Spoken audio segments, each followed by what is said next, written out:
మీరు ఎవరికి భయపడవలసిన అవసరం లేదు. రాబోయేది మన ప్రభుత్వం. మీరు నిర్భయంగా ధైర్యంగా మీరందరూ ఎస్సీలు ఏకమై ధైర్యంగా పోలింగ్ రోజు అత్యంత మెజార్టీతో గ్రామంలో మీరు వాళ్ళిద్దరిని గెలిపించాలి. ఎవరికి భయపడవలసిన అవసరం లేదు. మీకు పదే పదే చెప్తున్నా, ఏమి జరిగినా మీ పార్టీ పరంగా మేమందరం మీకు చేదోడు వాదోడుగా ఉంటాం. కాబట్టి ఈ గ్రామంలో ఈ రోజు ఎంత ఉత్సాహం చూపిస్తున్నారో ఇంతకు డబుల్ ఉత్సాహం రేపు మే 15వ తారీఖు ఉదయం 5 గంటల నుంచి 7 గంటల నుంచి సాయంత్రం 5 గంటల వరకు ప్రతి ఒక్కరూ ఓటు వేసి పోలింగ్ బూతులతోనే ఉండాలి. మీరందరూ ఆడపిల్లలు ఓట్లేసి ఇంటికి పోతారు. మీరందరూ కూడా నాయకులందరూ కూడా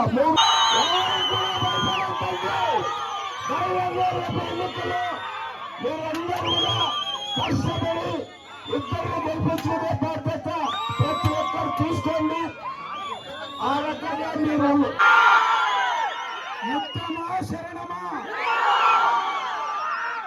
జీవస్థలి గ్రామానికి ఎన్నికల ప్రచారానికి విచ్చేసినటువంటి డాక్టర్ పార్థసారథి గారికి, అలాగే మాజీ శాసనసభ్యులు మీనాక్షి నాయుడు గారికి, అలాగే ప్రకాష్ జైన్ మాజీ శాసనసభ్యులు గారికి, అలాగే భాస్కర్ రెడ్డి, శ్రీకాంత్ రెడ్డి, కృష్ణమ్మ గారికి, అలాగే దేవేంద్ర పన్న గారికి, అలాగే ఇక్కడ విచ్చేసినటువంటి తెలుగుదేశం పార్టీ పెద్దలకు, జీవసల్లి 3 సింహాలు ఉంటాయి. 3 సింహాలకు ప్రతీక అయినటువంటి తెలుగుదేశం, జనసేన, బీజేపీ పార్టీ కార్యకర్తలకు, నాయకులకు, అలాగే నా తోటి అక్క చెల్లెమ్మలకు, అన్నదమ్ములందరికీ నా హృదయపూర్వక ధన్యవాదాలు తెలియజేసుకుంటున్నాను. స్కీముల గురించి వివరించే ముందు ఒక్క నిమిషం మాట్లాడతాం మీతో. ఎందుకంటే చాలా మీతో నాకు దాదాపు ఒక 20 ఏళ్ల అనుభవం ఉంది కాబట్టి మాట్లాడుతున్నా. వైసీపీ నాయకుడు భయపడిస్తున్నాడా? మీకు పింఛన్లు రావని చెప్తున్నాడా? మీ మీద కేసులు పెడతామని చెప్తున్నాడా? గెలిచేది మా జగనన్నే సాయిప్రసాద్ రెడ్డి అని చెప్తున్నాడా? ఎన్ని కేసులైనా పెట్టుకోమనండి, ఎన్ని పింఛన్లైనా తీసేసుకోమనండి, లెక్క ఎక్కువైనా పర్వాలేదు, తక్కువ కాకుండా చూసుకోమని.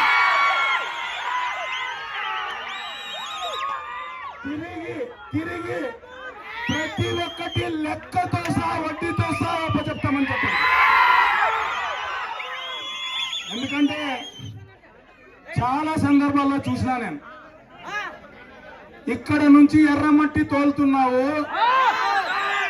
ఇలాగే టిప్పర్లు వెళ్తాయి, మా ఊరు గుంతలమైనటువంటి రోడ్లు అయినాయి, ఎర్రమట్టి తోలేటువంటి కాంట్రాక్టర్లు కానీ మీకు కానీ ఆ గుంతలు పూడ్చాల్సిన బాధ్యత లేదా అని చెప్పి మా జన సైనికుడు రాము పోస్ట్ పెడితే రాత్రికి రాత్రే 12 గంటలకి అనారోగ్యంగా ఉన్నటువంటి వాళ్ళ తల్లి, పక్షపాతంతో ఉన్నటువంటి వాళ్ళ తండ్రి అనేది కూడా చూడుకోకుండా రాముని స్టేషన్ కి రమ్మని పోలీసులు పంపించాడు. ఆ రోజు ఎస్ఐ గారితో నేను మాట్లాడినా. అక్కడ జరిగిన తతంగం ఏంటంటే, అనారోగ్యంగా ఉన్నటువంటి తల్లిదండ్రులు, ఊరు గురించి బాధపడుతున్నటువంటి, ఆవేదన పడుతున్నటువంటి యువకుణ్ణి కూడా ఆపడానికి ప్రయత్నించినటువంటి గురునాథ్ రెడ్డి గారు, మీరు నీళ్ళు ఇచ్చారా? మీ ఊరికి డ్రైనేజీలు ఇచ్చావా? మీ ఊరికి పేదోళ్ళకి ఇల్లు ఇచ్చావా? మీ ఊరికి కరెంట్ ఇచ్చావా? మరి మీ ఊరికి చనిపోతే అట్లీస్ట్ ఒక శ్మశాన వాటికైనా ఇచ్చావా? మళ్ళీ ఇన్ని చెయ్యడం చేత కానీ నువ్వు ఒక్కడే బాగుంటే ఎట్లా గురునాథ్ రెడ్డి? ప్రజలందరూ బాగుండాలని కోరుకోవాలి. నేను ఒక్కటే చెప్తున్నా, పవర్ ఉన్నప్పుడు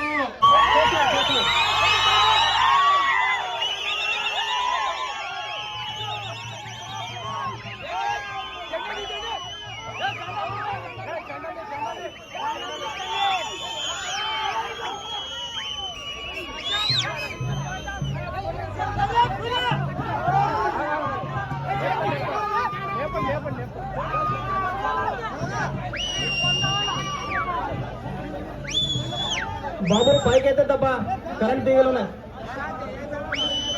డౌన్ చేయ డౌన్ చేయ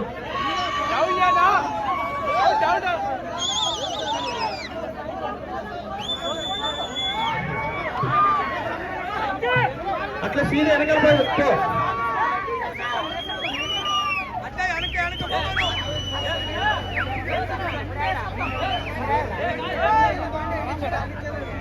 బాబు డౌన్ చేయాలి డౌన్ చేసుకుని పో అట్లా నిలబడుకో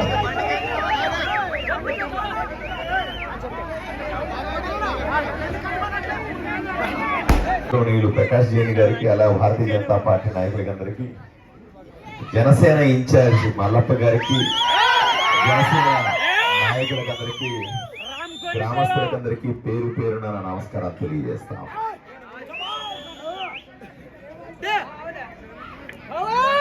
బ్రహ్మాండంగా మమ్మల్ని మీరు ఆదరించారు, స్వాగతించారు.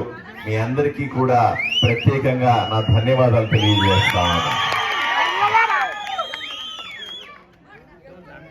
అన్నలు, తమ్ముళ్ళు, అక్కలు, అమ్మలు,